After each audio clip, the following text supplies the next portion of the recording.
E hoje a gente tem aqui a honra e a oportunidade de receber entre nós uma dessas pessoas que tem dedicado a sua vida, dedicado os seus dons e talentos para que a palavra de Deus possa ser melhor compreendida pelo seu povo, né? Em tempos em que nós temos que ouvir líderes religiosos incentivando seus filhos, incentivando os pais a não enviarem os seus filhos para a universidade, a gente tem aqui alguém que passou pela Federal de Santa Maria, pela Federal do Rio Grande do Sul, pela Escola Superior de Teologia e desagou toda essa caminhada em uma produção teológica muito, muito rica e que serve à Igreja do Senhor e glorifica o nome de Deus. Autor de Os Outros da Bíblia, Aqueles da Bíblia, Nós e a Bíblia, um homem bíblico, percebam. Por favor, me ajudem a receber com muito carinho, com uma salva de palmas, André Daniel Reich. Fique à vontade. Obrigado. Um homem bíblico ficou bom, cara. Gostei. Já está a projeção ali. Em primeiro lugar, muito obrigado, né, pelo convite, do pastor Júlio, por aceitarem, aliás, a minha proposta, porque fui eu que trouxe essa ideia da gente aproveitar que eu estou em BH e a gente falar um pouquinho, refletir um pouquinho sobre o Atlas, mas não sobre o Atlas, é mais a ver sobre o que motiva a gente a fazer um Atlas e principalmente a gente estudar a Bíblia com um Atlas na mão, né? Qual é a razão disso tudo? Então, eu estou trazendo uma reflexão que é sobre o tempo e o espaço, que é a encarnação da fé cristã. Só deixa eu descobrir como é que funciona aqui. Qual que eu aperto para passar? Agora me ajuda aqui, eu tenho que ligar primeiro. Sempre dá essas coisas erradas. Oi? Qual que me mostra aí? Agora está ligado, muito bem. Deixa eu ver. Aham, muito bem, resolvido. Então, por que isso? Tem um historiador que eu gosto bastante, que é o Heinrich Koselleck, historiador alemão, e ele nos diz que o espaço e o tempo condicionam a história. Não é apenas o tempo, né? Não é, né? Se diz que o conceito de história é o quê? É o estudo do homem no tempo. Mas nós não somos condicionados apenas pelo tempo. Nós somos condicionados também ou influenciados pelo espaço em que a gente está, né? Então, eu sou gaúcho, morei 20 e poucos anos em Porto Alegre, embora seja do interior, e há 3 anos eu me mudei para Florianópolis. Quer dizer, dadas as últimas circunstâncias, o fato de eu ter me mudado há 3 anos para Florianópolis e estar em outro espaço a partir desse tempo, significou que eu estou fora de Porto Alegre justamente na época da tragédia que a gente está vivendo. Então isso mudou muitas coisas da minha vida hoje. A minha vida hoje não foi afetada diretamente por isso, mas se eu estivesse morando lá, eu agora estaria neste momento em função do que está acontecendo lá, com certeza. Então, como a simples questão de onde eu estou vivendo, em que época estou vivendo, já determina muitas coisas na própria vida. Então, não significa que é determinante, mas significa que já está influenciando muitas coisas, né? Na minha vida, eu posso ter a oportunidade de viajar para muitos lugares do mundo, mas eu nunca vou ir para a Lua. Isso não é possível, porque estou num lugar e num tempo que não é próprio para isso. Ao mesmo tempo, um outro historiador que eu gosto muito, que é o Mark Bloch, ele afirma no início de uma das obras mais famosas dele, que é a Apologia da História, ele diz que o cristianismo é uma religião de historiadores. Olha que interessante. Então ele começa dizendo no livro, né, por que nós temos tanto interesse na história, né, por que é que nós gostamos tanto da história? E um dos motivos principais é que nós temos como matriz fundante do Ocidente 2 religiões, não apenas o cristianismo, mas também o judaísmo, como religião de historiadores, né? Por que a gente é uma religião de historiadores? Porque nós cremos que Deus invadiu o tempo e o espaço humanos. Essa é a nossa crença fundamental, tanto no Antigo como no Novo Testamento. Diferente das religiões antigas, em que você de alguma maneira invoca uma repetição cíclica do tempo, em que você toda hora é remetida à origem de todas as coisas, ou a sair da realidade do mundo, buscando uma transcendência, ou no caso platônico, buscar o mundo ideal das ideias, que é superior e melhor que este mundo, a fé cristã não, ela trata de um Deus que encarna no mundo, um Deus que manifesta-se na realidade, e que tem muito interesse nesta realidade, né? Por isso, os historiadores dirão que a fé cristã é uma fé de historiadores, pessoas que se interessam pela realidade concreta do mundo. Então, ela trata-se de uma fé encarnada na realidade. A fé cristã não trata, como diz o N.T. Wright, de nos resgatar para nos tirar do mundo, mas ela trata de trazer a salvação de Deus para o mundo e para esta realidade. E é disso que a gente vai tratar aqui, né? A nossa fé, ela é profundamente encarnada na realidade. Eu diria que a fé cristã das religiões talvez seja aquela que mais valoriza a materialidade do mundo. Daria para abusar um pouquinho e dizer que talvez ela seja, entre aspas, a mais materialista das religiões, porque ela valoriza profundamente a realidade do mundo, o corpo da pessoa, né, e aquilo que a gente vê ao nosso redor. Porque o cristianismo, ele trata principalmente do resgate da obra criada por Deus, seja o ser humano, seja o próprio mundo que Deus criou. Então, toda a narrativa da Bíblia, do início ao fim, ela trata desse resgate justamente. Deus está resgatando algo que caiu lá no princípio. Por isso a gente começa, né, na própria história bíblica, lá na sua criação. A Bíblia é muito interessante porque ela tem um grande enredo, né? Mencionou o Bernardo Shaw, o livro dele fala do enredo de Deus que está contado na Bíblia. A Bíblia começa com um grande início, e bota início nisso, né? É o início de todas as coisas mesmo, né? Deus cria o mundo e ele trata de um grande final. Então só na Bíblia você tem um imenso de um enredo e que nós vamos tratar agora de uma espécie de resumo. Então nós vamos fazer um resumo da Bíblia agora. A Bíblia em 40 minutos, olha só que maravilha. Essa é a maior síntese que eu fiz na minha vida. Então, para começar, uma coisa muito interessante é que Deus cria o mundo e Deus considerou a criação muito boa. A criação, na tradição cristã e judaica, ela não é uma obra do acaso. Ela não nasce simplesmente dos deuses que lutaram contra o caos e aí de repente dão uma ordem criada porque precisa de alguém para servi-los. Não. A obra da criação, Deus a faz por meio da sua palavra e ele gosta do que ele faz. Ao final de cada dia ele diz, termina de fazer, diz, é bom isso aqui, é legal, né? Não é um acidente como na tradição grega, em que vem o demiurgo, que é uma emanação do uno, cria o mundo e aí esse mundo é uma coisa degradada, é uma coisa que tem que dar um jeito de melhorar porque ela é inferior ao mundo das ideias. Na história bíblica não, o mundo é uma coisa legal, Deus diz, isso é bom. No último dia Deus diz assim, puxa, isso é muito bom, cara, eu acertei a mão nesse negócio. Interessante que a Bíblia diz que no final disso, Deus usufruiu a sua bela criação, Deus descansou. Quando a Bíblia fala em descanso, e isso vale para qualquer passagem do Antigo ou do Novo Testamento, descanso não é você deitar na rede, botar as pernas para o ar e dar uma cochilada. Isso não é descanso. Descanso é usufruir do bem e da beleza que está proporcionada a você.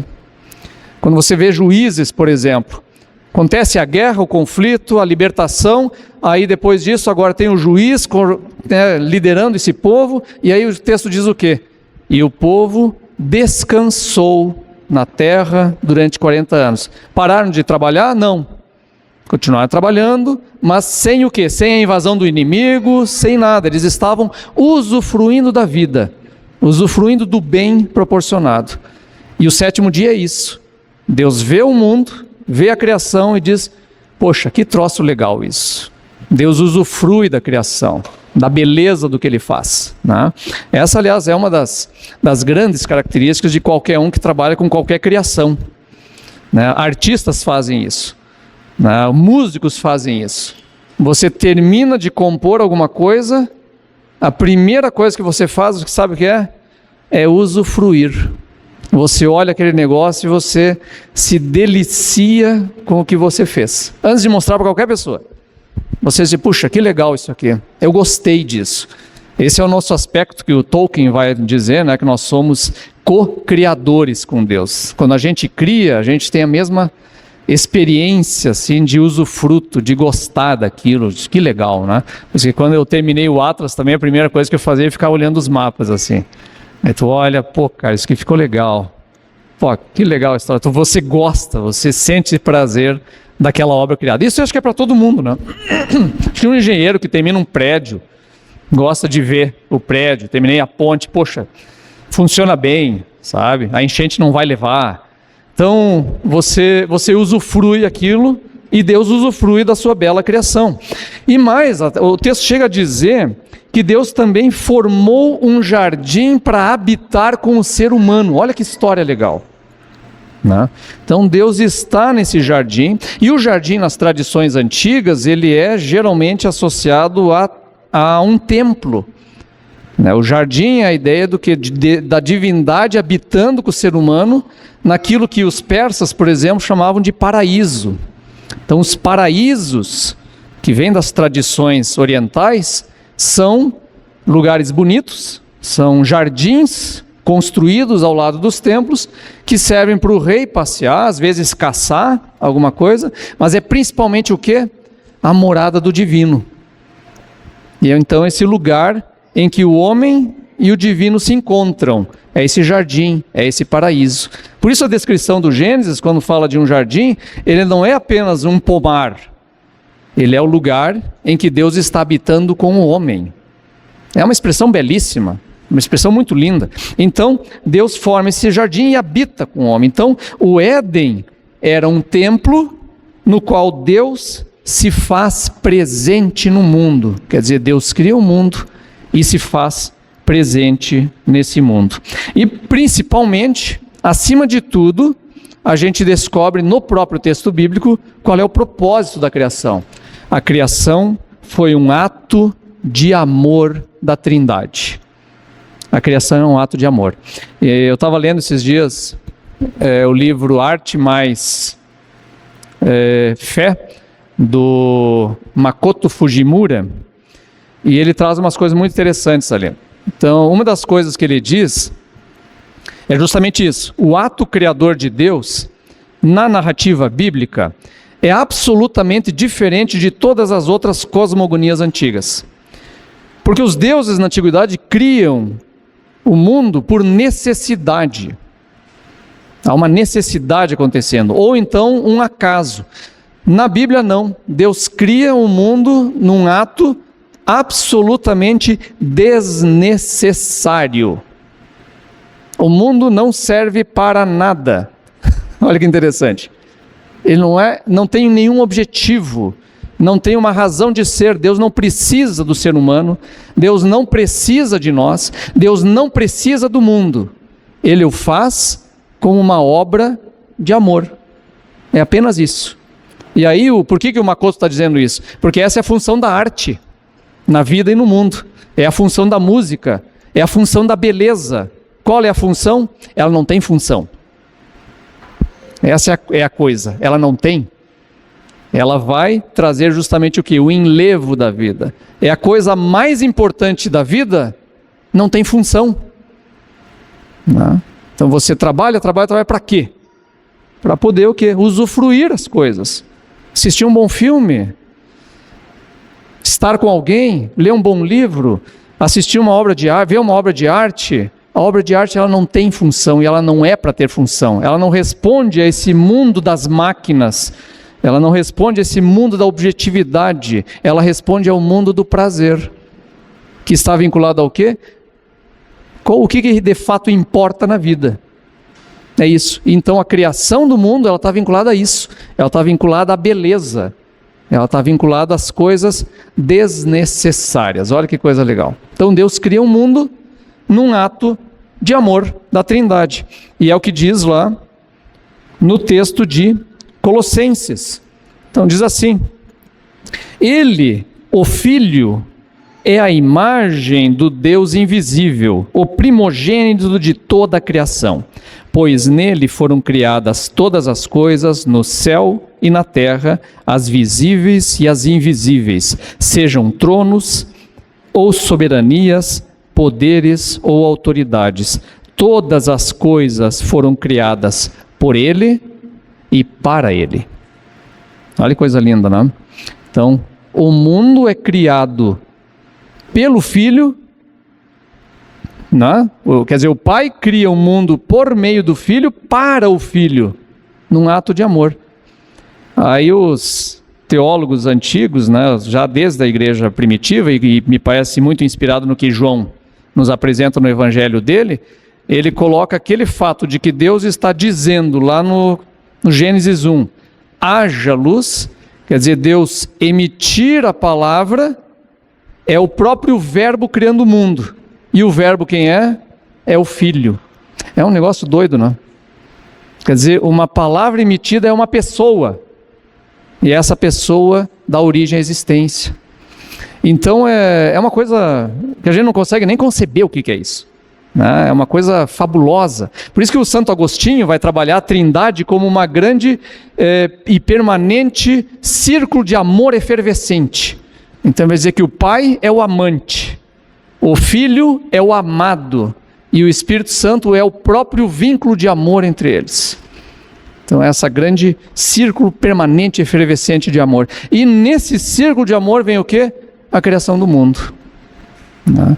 E aí, só um parênteses aqui nessa história, a beleza disso é que o Espírito Santo vem habitar em nós e o que Deus faz com a gente? Joga para dentro desse círculo efervescente de amor. A gente entra por meio do Espírito Santo. Então, isso é a própria criação do mundo. Mas a Bíblia, de fato, ela vai tratar, então, de uma grande história da salvação. Por que ela está tratando de uma história da salvação? Porque ela começa dizendo que deu uma coisa muito errada lá, né? Quer dizer, Deus criou o mundo, mas houve aí, então, uma queda. E essa queda significou a perda da comunhão, justamente, com esse Deus que estava habitando no jardim. E aí nós temos ali todas as metáforas que envolvem, que significam esse rompimento. Quer dizer, o ser humano é expulso do jardim. Ele não tem mais a entrada nesse lugar que é o quê? Que é a morada de Deus, que é o lugar em que Deus está habitando no mundo. Então, há esse rompimento, você não tem mais essa relação direta com Deus. E aí surge o grande problema que a Bíblia vai tratar. Né? E ali, desde o início, a Bíblia já nos apresenta o quê?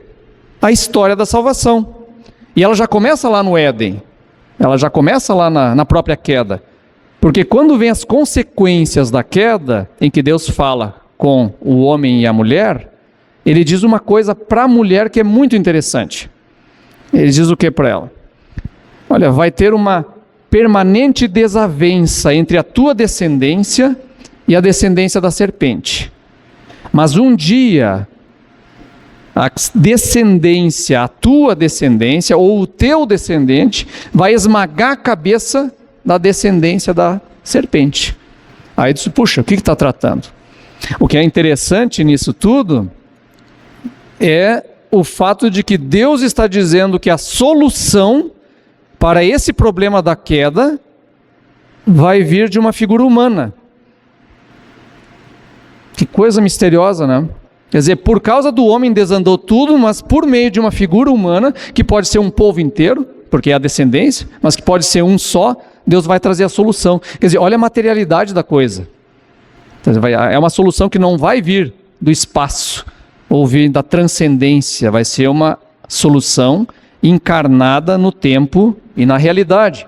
Por isso, Deus promete mais adiante, ao chamar Abraão para essa jornada de fé, ele promete duas coisas muito palpáveis. Você vai ter um filho, você vai ter uma descendência. Essa descendência vai ser abençoada. Essa descendência vai abençoar todos os povos da terra. É muito aqui, é muito nesse lugar, é muito nesse mundo. Quando Abraão chega lá em Canaã, porque ele sai numa caminhada que Deus ainda vai mostrar o que vai fazer, Deus mostra a terra toda para ele e diz, essa terra vai ser da tua descendência. E alguma coisa eu vou fazer aqui. Quer dizer, tem uma geografia, tem um lugar que vai acontecer alguma coisa nesse futuro. Aí, contando a história, vocês conhecem a história, vocês frequentam a escola bíblica dominical, né? Espero que, se não tem, deve ter algum tipo de estudo que supre isso, né? Então, vocês conhecem a história bíblica. Os que não conhecem devem ter assistido os 10 Mandamentos do Charlton Heston nos anos 50, ou assistiram o Príncipe do Egito, a animação de uns anos atrás, ou assistiram recentemente o Batman fazendo Moisés, né, no Êxodo. Então, o filme não falta para a gente conhecer essa história. Então, o Êxodo é a grande história, né, de libertação e de intervenção divina no tempo e no espaço. É a primeira grande história da Bíblia e a maior história da Bíblia. Essa é a grande história que só vai ser suplantada pela história que nós vamos ver no próximo capítulo dessa conversa. Então, você tem na história do Êxodo o quê? Um Deus que entra na história, chama Moisés, vai, retira o povo do Egito, leva para o Sinai e o próprio Deus desce no Sinai. Eles veem aquela montanha incandescente, Deus dá uma lei e tal. Então Deus age em um ato de salvação interferindo diretamente na história. E aí você vai vendo nesse Antigo Testamento essas grandes teofanias, que são as manifestações divinas dentro do tempo. É Deus intervindo, entrando na história, não é Ele arrancando esse povo para ir para o céu. Eles não são arrebatados embora da realidade, eles são levados para uma terra prometida que é nesse mundo. E é tudo nesse mundo. Então o Êxodo, ele representa justamente essa grande intervenção divina no tempo e no espaço.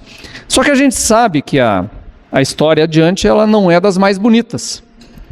Você tem a história dos juízes, tudo bem, forma a monarquia, aí você tem os reinos divididos e o Antigo Testamento parece que as coisas não estão dando muito certo. Você tem as forças da história operando nessa história da salvação. Você estuda o Antigo Testamento, você vê uma contingência e uma continuidade. Quer dizer, a continuidade é o que? É o plano de Deus e o projeto de Deus de que vai resolver essa parada, que Ele vai trazer uma salvação. Mas tem uma contingência, que é o que? O pecado do povo, é a situação que ele tem que lidar. Então, como é que vamos julgar um povo que está em pecado, desobedece a Deus e ao mesmo tempo trazer a sua salvação? Como Deus opera isso? Então, vai fazendo isso principalmente por meio dos profetas. Então os profetas, eles vão trazendo uma palavra sempre dupla. É muito interessante quando se lê um profeta, né? Por quê? Porque o profeta, ele parece bipolar. Vocês já sentiram isso quando leram o texto? Ou figura difícil de lidar. Porque o profeta, ele chega uma hora e diz assim: porque vocês estão em pecado, porque é uma desgraça, só vejo injustiça nessa terra, eu vou devastar essa terra, vai ser um lugar de chacais e animais e não vai sobrar ninguém aqui, não vai ficar pedra sobre pedra. Aí, daqui a pouco, o próximo capítulo diz assim: e eu vou resgatar vocês, e eu vou amar vocês, e eu vou cuidar de vocês para sempre no meu Monte Santo. Daqui a pouco vira: e vocês são uma desgraça, e não sei o que, e vocês vão ser carregados embora em anzóis, e vou pendurar vocês. E eu amo vocês, e vou pegar o resto de vocês, e vou cuidar de vocês. Eu digo, pô, esse cara tem problemas, né? Esse cara tem problemas. Mas por quê? Porque ele está lidando com as duas coisas: o julgamento e a justiça de Deus, e a graça do que Deus vai fazer ao longo do tempo. Deus traz a salvação apesar de Israel. E isso é uma mensagem boa para nós hoje, né? Deus vai trazer o reino apesar de mim e apesar dos irmãos. Essa é É a dura realidade que a gente está fazendo, mas Deus vai fazer. Então o profeta, ele traz o quê? Ele traz essa palavra de julgamento, mas ao mesmo tempo a imaginação de uma outra realidade possível. Olha, vai acontecer algo diferente do que vocês estão vendo. Vocês que são um povo oprimido por esses reis, um dia vai vir um rei justo, vai vir um rei bom. Vocês que estão sofrendo a miséria dessa vida, desse mundo, um dia vai vir um tempo de paz. Aí você pega o Isaías, por exemplo. Um dia o leão vai pastar junto com o cordeiro. A vaca e a ursa vão andar juntas. Olha, isso é imaginação. Isso é pura imaginação, porque isso não é da realidade do mundo. Não, ele traz uma imaginação e fecunda a mente das pessoas com essa ideia de que, olha, Deus pode fazer algo totalmente novo com esta realidade. Esse é o ponto. Os profetas nunca estão falando de algo extraplanetário. Os profetas nunca falam, Deus vai arrancar vocês deste mundo e levar para um lugar de felicidade. Eles sempre falam o quê? Deus virá em justiça. É sempre o movimento de lá para cá. Nunca a Bíblia trata do movimento daqui para lá. É sempre o contrário. Então, a gente vê em Isaías, por exemplo. Profecia do Messias, ele julgará entre as nações e resolverá contendas de muitos povos. Eles farão de suas espadas arados e de suas lanças foices. Isso é imaginação pura. Dizer que os absurdos trilhões e trilhões que são anualmente investidos em indústria armamentista agora vão ser investidos na agropecuária. Isso não existe nesse mundo. Isso é outra coisa, é outra realidade. De um outro mundo que esse profeta está dizendo, olha, vai ter um outro mundo possível.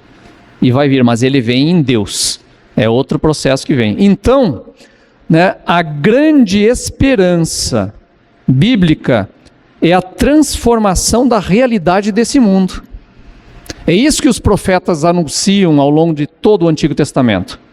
O Antigo Testamento termina esperando isso, quando Deus vai transformar a realidade deste mundo. É isso que eles esperam. Aliás, até hoje, o judaísmo, ele não tem uma esperança de transcendência. O judaísmo tem uma esperança deste mundo, de transformação aqui. Não tem uma noção de céu e inferno no judaísmo, por exemplo. A esperança é aqui, é toda nesse mundo. Então o que acontece? Qual é o próximo passo de Deus nisso? Trata da própria encarnação de Deus. E isso é uma coisa impressionante da fé cristã. Porque você tem até religiões antigas que falam dos deuses disfarçados entre os homens. Zeus vivia se disfarçando. Zeus cada pouco se vestia de homem, assumia uma forma humana, vinha, saía com umas mulheres lá, tinha uns filhos, tinha umas coisas assim. Então, acontece. Lá o Hércules, por exemplo. Hércules é filho de Zeus com uma humana. Você tem o Perseu, outra história daí de outra divindade. Então essas coisas acontecem. Agora, no caso da Bíblia acontece uma diferença. É a maior das teofanias, porque Deus não é uma questão de Deus se disfarçar de humano. Deus se faz humano. Deus se faz carne na pessoa de Jesus. É a maior das teofanias. Teofania é isso, é uma manifestação do divino presente no mundo. Pois a cristã é a maior delas. Não tem nenhuma maior. Porque o Senhor do universo, aquele que criou o mundo inteiro, apenas falando, apenas uma palavra, ele se torna um bebê. Se torna um bebê e tem que ser amamentado por uma adolescente. E eu, Senhor do universo, Criador de todas as coisas, se sujeita a ser criado por uma menina, sei lá, de 13 anos. Desculpa falar nessas idades, mas essa era a idade que as meninas engravidavam lá na antiguidade.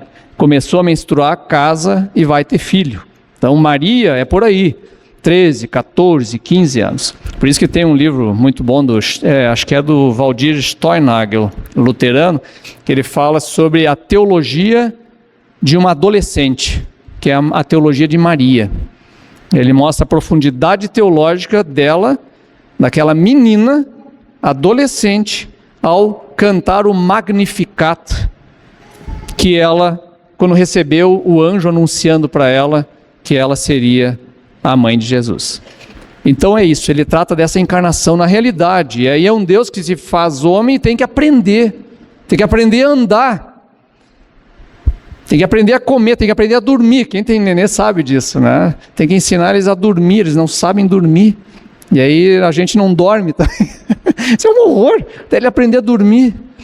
Então isso tudo faz parte desse Deus que se encarna na realidade. Então o Filho viveu a experiência humana de todos nós e viveu para valer. O autor de Hebreus se baseia nisso para afirmar a nossa fé em Cristo. É porque ele era homem de verdade, porque ele sentiu de verdade.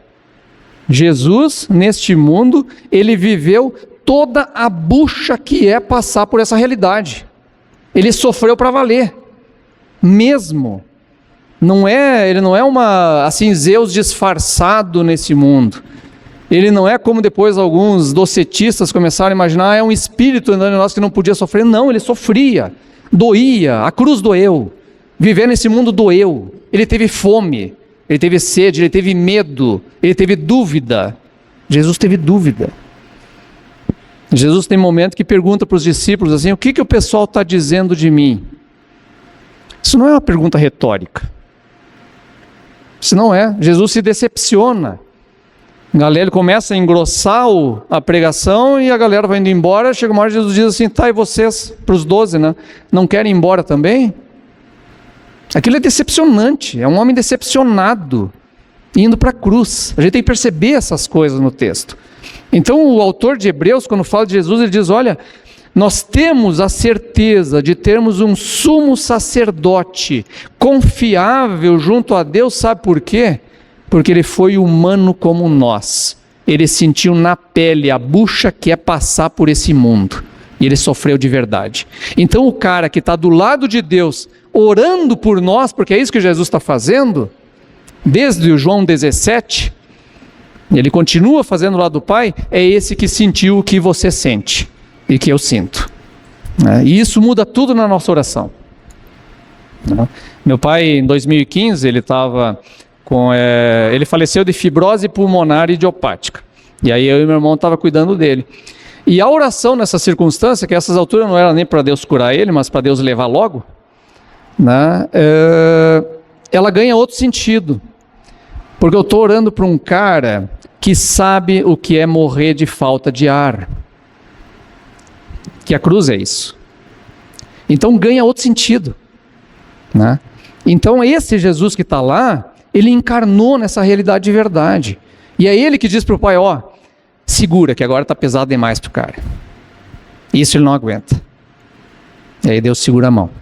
É diferente a gente orar para alguém que sabe na pele o que é o sofrimento. É diferente de orar para um Deus que sabe todas as coisas, mas o que sentiu todas as coisas, esse é um Deus que se identifica conosco.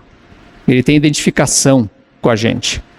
Então, esse é o ponto central da fé cristã. Nós temos um Deus que viveu esse mundo, essa realidade, e viveu exatamente o que nós vivemos. Ele sentiu, isso é fundamental. Qualquer homem tem todas as condições de entender o que é o sofrimento de uma mulher que perdeu um filho. Mas só uma outra mulher que perdeu um filho pode consolar ela. Tu não pode consolar apenas dizendo. Alguém que sentiu pode. Quem sentiu pode. Então essa é a grande diferença, e Jesus é isso. Ele é o que sentiu tudo e viveu tudo. E é por isso que é tão importante para nós essa questão da experiência de Cristo e da encarnação de Deus no tempo. E aí Jesus nos mostra no seu ministério o que faz um verdadeiro rei. Ele faz basicamente o quê? Ele serve o seu povo. Ele vem como rei, como o Messias, mas como o Messias ele vai nos mostrar no seu comportamento, na sua palavra e tudo mais, o que é que um rei de verdade veio fazer. E ele em alguns momentos chega a dizer, olha, os reis, os senhores deste mundo, eles apenas vêm para dominar vocês. É isso que eles fazem. Eles vêm tiranizar vocês. Mas se você é um rei de verdade, sabe o que faz? Ele representa o povo, ele bate no peito e diz, eu assumo essa bronca. E um rei de verdade morre pelo povo. Um rei de verdade serve o povo. É isso que um rei faz. E é por isso que ele vem mostrar que o Messias, o verdadeiro rei de Israel, ele não vem dominar Israel e ser aquele que vai chicotear o mundo. Ele vem morrer por Israel e morrer pelo mundo. Aí ele vai ensinar o verdadeiro sentido da realeza. A realeza representa o povo para salvar o povo. E essa é a beleza da história de Jesus. Pequeno parênteses pastoral e repreensivo. Quando Pedro vai falar mais adiante que nós somos uma nação de reis e sacerdotes, ele não está assumindo o princípio mundano de realeza e sacerdócio. Ele não passou a dizer que nós, como reis, vamos dominar o mundo. Ele está assumindo o princípio de realeza e sacerdócio de Jesus. Então nós, como reis, nós vamos fazer o quê? Servir o mundo e morrer pelo mundo se for preciso. Isso é ser rei e sacerdote. E esse é o convite que Pedro vai fazer depois também. E que ele pessoalmente vai fazer. Porque o Pedro terminou crucificado de cabeça para baixo. Então esse é o sentido do que Jesus vem fazer nesse mundo. Mas claro, a história tem o seu ápice na cruz, mas ela não termina na cruz. A cruz ela tem uma relação dialética com a ressurreição. Os dois elementos andam juntos. Então a ressurreição é uma coisa maravilhosa nessa também tradição cristã e que também existe no judaísmo essa noção, que é a ressurreição do corpo. Jesus, depois da cruz, ressuscita o corpo. Não é uma alma desencarnada. Ele não se libertou do corpo e agora está com o espírito livre. Poderia se trabalhar nessa ideia, nessa linha, se nós fôssemos uma religião platônica, por exemplo.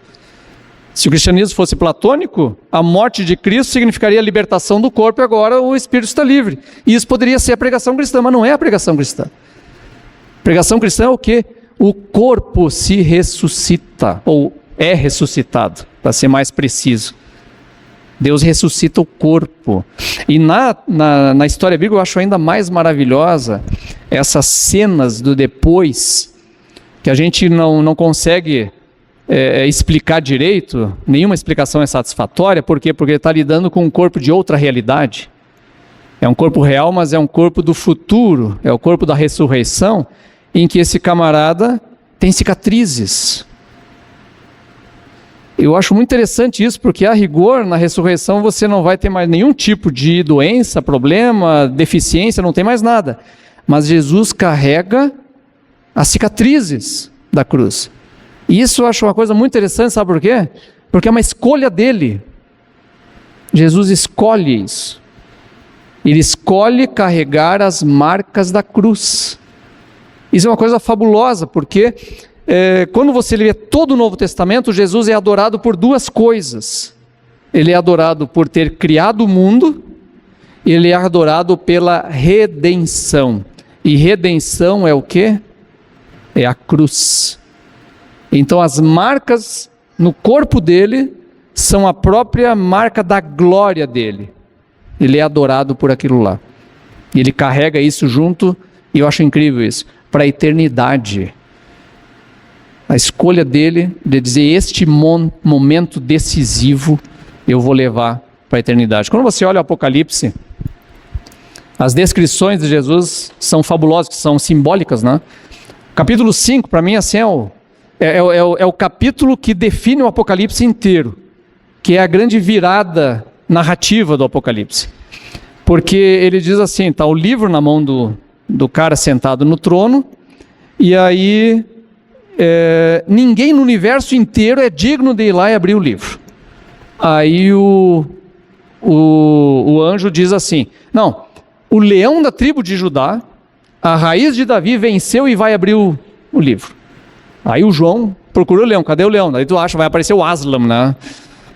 Pá, subiu o asno. Aí ele olha, sobe um cordeiro como que foi morto.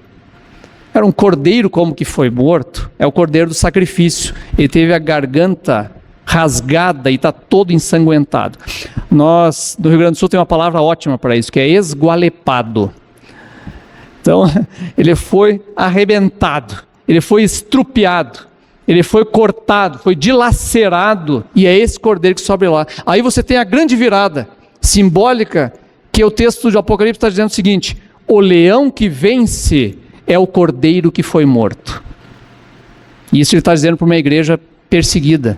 Não se enganem pela aparência, o vitorioso é o que foi morto. Então essa é essa grande virada que você aparece em Cristo e que traz essa realidade do sofrimento que ele passou para dentro da própria história da salvação e da eternidade. E aí a gente conhece o resto da história lá em Atos, quando Jesus sobe aos céus. Então, ressuscitou o corpo e ele vai ao céu. Aí a gente pensa, bom, agora, a partir de agora, Jesus vai dar um jeito de levar todos os nossos corpos para o céu e para a presença de Deus. Mas não é isso que o texto diz. O que diz lá em Atos nesse episódio? Chega a ser um episódio engraçado. Essa cena ela tem algo de cômico. Porque ele diz assim: e eles, os discípulos, ficaram com os olhos fixos no céu enquanto ele subia. De repente surgiram diante dele 2 homens vestidos de branco, que lhe disseram: Galileus, por que estão olhando para o céu? Este mesmo Jesus, que dentre vocês foi elevado aos céus, voltará da mesma forma como o viram subir. Quer dizer, está Jesus subindo lá, eles ficam lá olhando, nuvem, sumiu e ficam, estão olhando. Talvez esperando até agora, daqui a pouco nós vamos começar a levitar, e vamos atrás de Jesus. Ele nos chamou para seguir ele, Vamos seguir ele, agora nós vamos subir. Aí os caras, o que vocês estão olhando para cima? O trabalho de vocês é aqui, é nessa realidade, é nesse mundo, não é lá. Ele vai voltar, não é vocês que vão para ele, é ele que vai voltar. Essa é a esperança da igreja. Por isso, o assunto da eternidade foi resolvido aqui, no tempo e no espaço. O problema eterno da queda e tudo mais não foi resolvido por Deus lá no trono no céu. Deus resolveu aqui, no ano 30 depois de Cristo, na beirada do mundo, que é aquela terra de Jerusalém. Lá que Deus resolveu, nesse momento, e ali foi resolvido. Tudo foi resolvido aqui, nesse mundo. Mas não termina aí a história bíblica continua, porque a gente espera o novo céu e a nova terra. Não se trata de outro céu e outra terra, mas se trata da renovação deste mundo e dessa realidade, que é o cumprimento daquela expectativa dos profetas que a gente estava falando. Então, a nossa esperança é a vinda do reino em sua justiça. É o que a gente ora na oração que Jesus nos ensinou. Espero que os irmãos orem. Vale a pena orar, não é coisa de católico. Venha a nós o vosso reino, seja feita a tua vontade, assim na terra como ela é feita no céu. É o reino que vem. Nossa esperança não é ser levado para o céu, a nossa esperança é que o céu venha para cá. Claro, o que acontece com os mortos? Estão no céu. Mas o que é interessante nisso tudo, e que você descobre isso no Apocalipse, é que o céu é temporário. Vocês já se tocaram disso? O céu é provisório. O céu é a colônia de férias que você fica antes de Deus voltar contigo para encontrar a igreja e refazer todas as coisas aqui. A gente não se toca muito nisso, é que a gente tem tanto platonismo na cabeça e tanta cultura grega na cabeça que toda a nossa esperança é ir para o céu. Mas o céu é temporário, nós vamos para o céu. Mas o céu é o lugar legal, mas que não vai ser tão legal como isso aqui. Transformado depois. Porque a realidade é vir para cá. Então, A gente começa o Apocalipse, e é muito interessante essa narrativa, começa com Deus assentado no trono. Eu acabei de dar Apocalipse lá na minha igreja, na IBD, 3 meses de Apocalipse. E é absurdamente difícil você conseguir abstrair aquela ideia das pessoas desaparecendo, ficando as roupas no lugar e a história do mundo continuando. Né? É muito difícil abstrair isso. Vocês têm uma tradição mais reformada aqui, até onde eu sei, né? Por aí, mais ou menos. Mas não devem padecer tanto desse mal, eu imagino. Daí. Então, mas a gente é muito fixo nisso, né? De que esse mundo vai se arrebentar, vai se explodir e nós somos carregados embora. Né? Mas o Apocalipse não trata disso. Ele começa com Deus lá no trono, e é interessante, leiam de novo o Apocalipse. Deus fala no início. Eu sou o Alfa, eu sou o Ômega, etc, etc. Tem os enunciados de Deus. Dali em diante no Apocalipse, Deus não fala mais. Silêncio de Deus. Aí você tem os anjos agindo. Eles falam, eles anunciam, derramam taças, tocam trombetas, vai acontecendo e Deus está lá no trono silencioso. Aparece o Cordeiro, sobe no trono, é adorado como Deus, tem os louvores de todo mundo e Deus silencioso. E assim vai. E está lá no trono. Então essa é o desenrolar da história. E aí ele vai demonstrando o quê? Esse final reunindo adoradores de todos os povos. Isso vai aparecendo ao longo do Apocalipse inteiro. Então, pessoas de todo povo, tribo, língua e nação, de novo, sempre trazendo o quê? A realidade desse mundo sendo resgatada. Esse mundo vai sendo resgatado, esses adoradores aparecendo, e Deus reunindo esses povos. E aí, finalmente, né, Deus e o Cordeiro aparecem sendo adorados ao longo do Apocalipse inteiro pela mesma coisa: criação e redenção. Criação é aquilo que está na aurora do tempo, inclusive fora do tempo, lá no início de tudo, deu origem, mas a redenção acontece no tempo, na história, e é dentro dessa realidade. E eles são adorados pelas duas coisas. E é interessante que o Apocalipse adora tanto o Cordeiro como o que está assentado no trono com as mesmas palavras. Lá no final, eles vão chamar o Cordeiro de Alfa e Ômega, que é o mesmo termo que eles dão para o que está sentado no trono no início.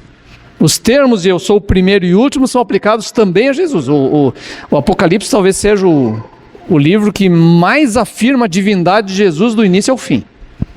Do início ao fim, ele vai afirmando isso. Então, Jesus como responsável pela criação e pela redenção. Mas no final, na conclusão do Apocalipse e da Bíblia, ela aparece o quê? Deus sai do trono. No Apocalipse, no final, Deus não está mais no trono. No final, Deus está na terra, habitando com o mundo e habitando com as pessoas. Ele vem para o meio. E esse é o grande e glorioso final do Apocalipse, quando ele diz assim: e vi novos céus e nova terra, pois o primeiro céu e a primeira terra tinham passado, e o mar já não existia. Eu sempre tenho que fazer um parênteses nisso aqui, né? Porque aí a gente fica naquela coisa assim, pô, não vai ter mar, cara. Eu venho de Florianópolis, vocês moram num lugar que não tem mar, né? Eu sei que vocês são doídos disso, eu sei, sabe? Eu sei que vocês querem anexar o Espírito Santo, mas, sabe, eu sei de tudo isso. Então, e eu moro numa ilha, então eu estou a 30 minutos e 40 praias, desculpa, minha gente. Então, e aí quando fala que o mar não existe, eu digo, puxa vida, o mundo vai ser um grande Minas Gerais, que tem um monte de coisa legal, mas não tem mar. Aí você tem que fazer o parênteses, né? Cara, mar no Apocalipse inteiro é o lugar do caos, de onde emergem as bestas do mundo. Aliás, o mar e o caos é um símbolo na Bíblia inteira de desordem, de confusão. Já está lá na origem, no Gênesis 1, 2, é o mar, é o caos revoltoso, que é justamente o quê? É a coisa do pecado, é Satanás, é dragão, é isso tudo. Então, quando o mar não mais existe, não existe mais a fonte de toda possibilidade de mal, é isso. Então, fiquem em paz, vai ter mar, tá? O mar de verdade vai ter. Vamos voltar para cá então. Vi a cidade santa, a nova Jerusalém, que descia dos céus da parte de Deus, preparada como uma noiva adornada para seu marido. Ouvi uma forte voz que vinha do trono e dizia: agora o tabernáculo de Deus está com os homens, com os quais ele viverá. Eles serão os seus povos. Eu adoro essa tradução. Os seus povos, esses povos todos. O próprio Deus estará com eles e será o seu Deus. E aí vem outras descrições, não vai ter templo, porque ele é o próprio templo. Aí você vai entendendo toda essa simbólica da Bíblia, porque templo é o quê? É o lugar em que o divino e o humano se encontram. Isso é um templo, é um horizonte, é esse lugar que você vai, o lugar sagrado, e encontra o divino. Aí quando você faz uma volta lá para EBD sobre Jesus, né, o que ele fala sobre o templo? Isso aí vem abaixo, isso aqui não importa. Aí quando acusam ele, você disse que o templo seria destruído e em 3 dias você ia reconstruir. E ele falou isso mesmo. Aí os discípulos entendem do que ele estava falando. Do que é que Jesus estava falando quando ele disse que o templo seria destruído e em 3 dias reconstruído? Do corpo dele, carne. E aí você entende toda a lógica simbólica da Bíblia. Que Jesus é o lugar em que céu e terra se encontram, o corpo de Jesus é o lugar em que o divino e o humano se fundem. Por isso para nós é tão importante a doutrina que Jesus é Deus e homem ao mesmo tempo. Divino e humano se encontram. E aí o tabernáculo de Deus andando entre nós é o quê? Jesus entre nós. É Deus entre nós e nós vivendo este mundo com a plena presença de Deus. Sem templo, sem igreja para ir, porque estamos diretamente na presença dele. E essa é a beleza da história da Bíblia. Então, é interessante nisso tudo que a Bíblia começa com Deus e a humanidade em um jardim. E ela termina com Deus e a humanidade em uma cidade. Não é um restart. Assim, vamos, mete o... antigamente era, não é mais assim, né? Tu tinha a CPU do lado, né? Bota o dedão lá, desliga, reinicia, volta ao início de tudo. Reinicia o computador. Não é um restart. Ele não volta ao jardim. Agora é uma cidade. E aí você vai para as descrições, ele não tem uma árvore da vida. Ele tem uma árvore da vida dos 2 lados de um rio que flui direto de Deus, e essa árvore preenche os 2 lados inteiros. É uma avenida, é um bulevar de árvore da vida. Assim. É muito mais do que era antes. É uma cidade. E aí quando você vê a história do Apocalipse, ele tem 2 cidades. Tem uma Babilônia e tem uma nova Jerusalém. A Babilônia vai para o lago de enxofre, quer dizer, toda a história humana, tudo aquilo do passado que não prestou, deixa de existir e é destruído. Mas a história humana, tudo aquilo que foi produzido por Deus ao longo desse tempo todo, é trazido para dentro da eternidade. Por isso que a eternidade também tem história.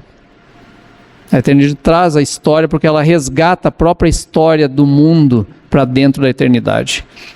A gente tem a lágrima enxugada não porque a gente fica desmemoriado do passado, mas porque a gente vai olhar para o passado e vai entender, agora faz sentido. Porque se a gente tivesse que passar isso tudo só para voltar ao que era no início, a gente poderia fazer a pergunta, tá, meu Deus, para que isso tudo? Para que a gente tinha que ter passado por isso tudo, se era para nós tudo voltar a ficar peladinho lá no jardim? Para quê? Aí você entende, não, é mais do que aquilo, é outra coisa, é algo que passou pela história da salvação e pelo ato de Deus de salvar a sua própria criação. E essa é a beleza da nossa fé, da nossa esperança, né? Então é sobre isso que trata o Atlas, tá? Ele é sobre isso, ele é uma história da salvação. E por isso que eu me inspirei de fazer essa obra, esse trabalho, porque essa história me fascina. É sobre a realidade desse mundo. Então o Atlas é para isso, é para entender a história de Deus nesse mundo para a nossa salvação.